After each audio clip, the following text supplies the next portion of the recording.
మనము శ్రీరంగం శ్రీరంగం అని అంటుంటాం కదా, భూలోక వైకుంఠము. మనము తప్పనిసరిగా జీవితంలో ఒక్కసారైనా శ్రీరంగం వెళ్ళాలి. దాని గురించి ఆలయ విశేషమే తెలుసుకున్నాము. మనము ఈ ఆలయము 240 అడుగుల ఎత్తులో ఉంటుందమ్మా. 13 అంతస్తుల ఎత్తు, 240 అడుగుల ఎత్తులో ఉంటుంది. ఇక్కడ స్వామి పేరు శ్రీరంగనాథుడు, అమ్మవారి పేరు రంగనాయకి నాట్యారు.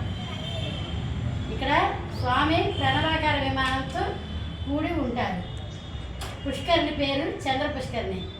ఇక్కడ పుష్కరిణమ్మ 9 ఉన్నాయి, కానీ లోపల మాత్రం చంద్ర పుష్కరిణి మాత్రమే ఉంటుంది.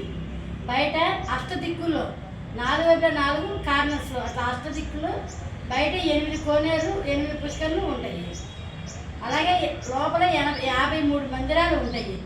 మనకమ్మ శ్రీరంగంలో అన్ని గుళ్ళు చూడాలి అంటే శ్రీరంగంలో 500 చిలుకు ఆలయాలు ఉన్నాయి. అంటే ఒక సంవత్సరం కూడా సరిపోదు, 1.5 సంవత్సరం 2 సంవత్సరాలు పడుతుంది. శ్రీరంగంలో గుళ్ళు మొత్తం మనం సేవించాలి రోజుకి ఒకటి చొప్పున, అంటే అది అంత విశేషమైనటువంటిది. లోపల 39 మండపాలు ఉన్నాయమ్మా. ఇక్కడ మనం చెప్పుకున్నాం తానాల తిరుమేని రామాచార్య వారిది. లోపల రామాచార్య వారి 900 సంవత్సరాల నాటి కథని తానాన్ని తిరుమేని కుడివైపు ఉంటుందమ్మా. మనము ఆ గుడి లోపలికి వెళ్ళగానే మొట్టమొదటిగా లెఫ్ట్ సైడ్ మెట్లు కనిపిస్తాయి, అక్కడ టికెట్లు అమ్ముతారమ్మా. ఆ ఎడవైపు పైకి వెళ్తే 21 గోపుర దర్శనం ఒకేసారి చేసుకోవచ్చు. మనము ఏ దివ్యదేశకనికైనా గోపురం చుట్టూ చాలా చాలా విశేషమైనటువంటిది. అలాంటిది 21 గోపురం ఒకేసారి చూసే అదృష్టం అనేది అక్కడ ఉంటుంది. ఉదయం పూట 24 గంటలు ఉంటుందమ్మా. సాయంత్రం పూట సంధ్యా సమయం అయితే ఇంకా చాలా ఆనందంగా చాలా చాలా బాగుంటుంది అన్నమాట. మనము చనిపోయాక అర్చరాది మార్గము విరజా నది దాటి వెళ్ళాలని మనం చెప్తుంటారు పెద్దలు. ఆ విరజా బావి కూడా ఇక్కడ ఉన్నది. విరజా మందిరము, పరమపద ద్వారము, చెప్పిన కదా విరజా బావి, విరజా మండపము, అలా 39 మండపాలు లోపల ఉన్నాయి. పరమపద ద్వారము లోపలమ్మ నేను చెప్పా కదా 39 సన్నిధులని.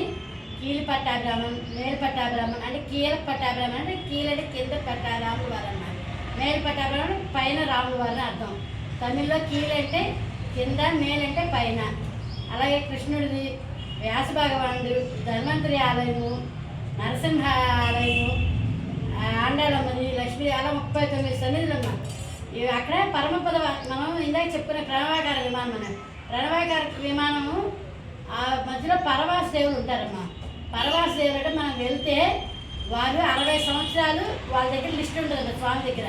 మన పేరు 60 సంవత్సరాలు మనం కనుక వెళ్ళకపోతే ఆ పేరు తీసేస్తారంటమ్మా. ఎందుకంటే దాని కూడా విశేషం.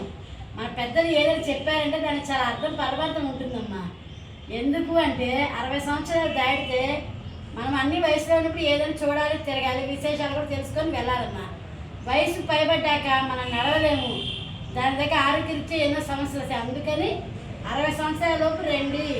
భూలోక వైకుంఠం మనం వెళ్తామో లేదో తెలియదమ్మా, కానీ భూలోక వైకుంఠం దర్శించే అదృష్టం అనేది మనకి వచ్చింది.